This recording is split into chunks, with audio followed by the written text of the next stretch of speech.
Dica número 1. Fiz voto de castidade aos 14 anos de idade, e morri virgem. Dica número 2. Me casei com Marciano, mas nunca tivemos relações sexuais. Dica número 3. Sou uma santa da Igreja Católica, e a minha festa litúrgica é no dia 10 de setembro.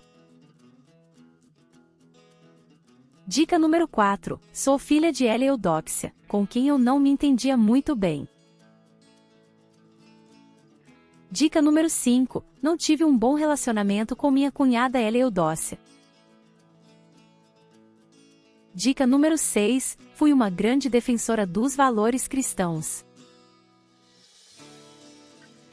Dica número 7. Fui muito caridosa e deixei toda a minha fortuna aos pobres.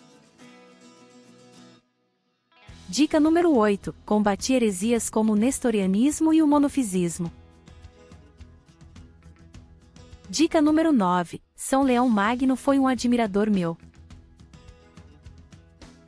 Dica número 10. Embora eu fosse mulher, exerci muito poder dentro do império. Dica número 11. Tive um papel importante nos concílios de Éfeso e de Calcedônia.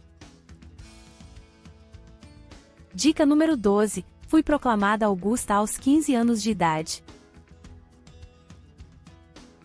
Dica número 13. Sou filha do imperador Arcádio.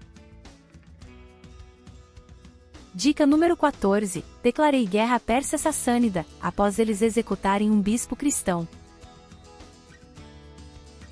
Dica número 15. Nasci no dia 19 de janeiro do ano 399.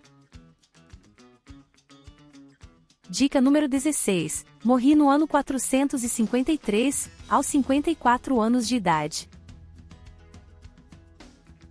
Dica número 17. Nasci em Constantinopla. Dica número 18. Lutei contra o paganismo romano. Dica número 19. Sou neta de Teodósio, o Grande, o imperador que fez do cristianismo a religião oficial do Império Romano.